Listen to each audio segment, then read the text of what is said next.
Stasa23 here, and today we have the Remette Peacock. This is a new model for them, coming in at $33. However, you can use a promo code that I will put in the description, and if I remember, I'll put it up on the screen for 15% off. So that's gonna make it a $20-something knife.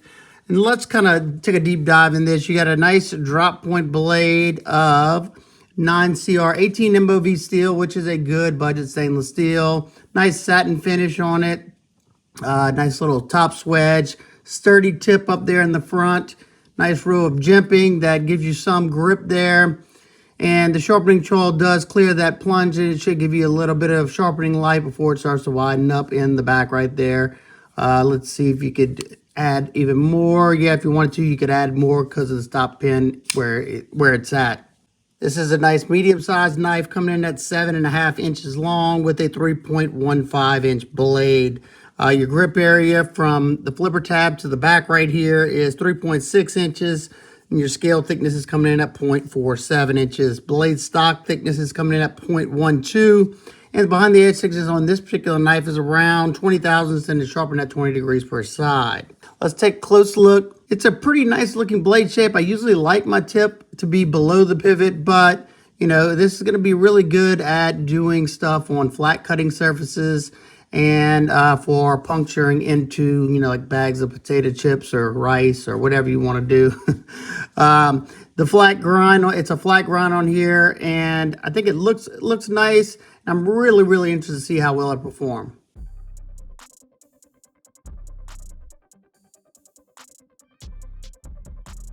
The knife came really sharp out of box, and I'm really not expecting a whole lot at this price point.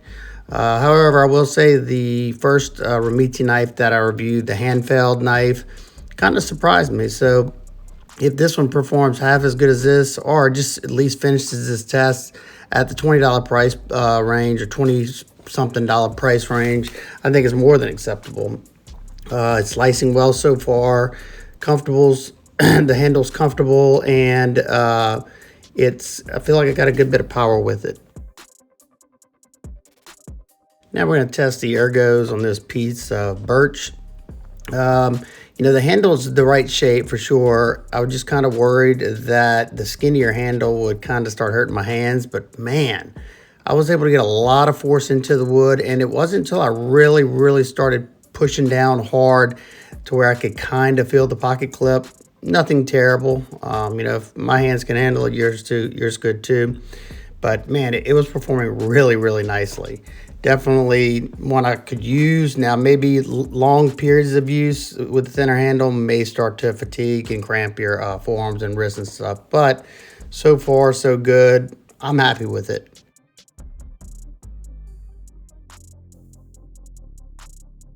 At this point of the test, the edge still felt really good. And of course, being a drop point, it's going to be easy doing pretty much any cutting task on a flat cutting surface. It's got a nice bit of belly. I usually prefer that tip to be lower, at least in line with the pivot, but you know, it's still doing really well. I mean, it's blasting through pretty much everything. It struggled a little bit with the heavier duty tubing, but it got through it. But everything else, no problem. And I'm always interested to see how it's going to do with the denim, to see what kind of aggression it has. And man, oh man, blasting through the denim, no problem. The only reason it's not going all the way through because I'm just not pulling it through hard enough. But it's definitely wowing me so far. Let's hope it can keep it up when we get to the sisal rope. If it gets through the sisal rope, I'll be happy. Excellent job. Now to the 1/2-inch sisal rope. Right away, man, this knife still has a lot of aggression, and just watch. I'm doing mainly push cuts. I do a little bit of sawing motion from time to time, but comfortable on the pinch grip, especially with gloves on, of course. Very little effort to push through this rope. You know, I'm hoping it'll get all the way through to the end. I am at this point, you know, satisfied. It could have went dull on me right here. I would have been happy because of how easy it was to cut this rope. We end up cutting 55 pieces of sisal rope. And I'll be honest, the edge still feels pretty darn good. And of course, we will test it once I'm done with all this, but I call that a win. At 20-something dollars, yeah, it's a no-brainer if you want a lightweight knife. But however that edge is, I could drop it back up so easy because it's 9CR, and that's the joy of some steel like that. Well, I don't know about y'all, but I thought that was pretty impressive. And if this edge has anything left to it, I'll be happy. It's got one little small hang up right there in the front, but I mean, just look at this. For a 25, 28, something like that dollar knife, yeah, I'm good with it. All right, let's close it up and take a look at this action because it's pretty darn nice. You have a flipper tab and you have thumb studs. You can do the light switch or you can load it up and do the push button. Comes out pretty darn nice. It's riding on bearings and with a ceramic detent ball. Nice thumb stud deployment as well. Good rollout. Now it is tip up right hand carry only, unfortunately. One thing I did notice is the action on the close is so silky smooth, especially for a budget knife. I mean, very nice action on this one. I have not taken it apart. It's got a nice positive detent. There you go. Yeah, impressed. Now let's take a look at the construction. Now, this is a budget knife, a very budget knife, and they went with a lightweight format with the FRN. This stuff is pretty darn grippy, I gotta admit. I had no issues with my hands slipping or sliding or anything. It's pretty darn sturdy as well. I can't squeeze much down on mine, and they have stainless steel inset liners in there as well for some added stiffness to it. So perfectly okay with that, and it holds up on the weight. We'll check that in a minute. Your pivot is a T8. All your other screws are T6. I would have loved to see them all T8, but at this price, I can look past that. You do have a deep carry pot clip that is inset into the frame along with the screws, so they did a great job there. It's not really that deep carry because you still have a good bit. Let's check it out in the pocket.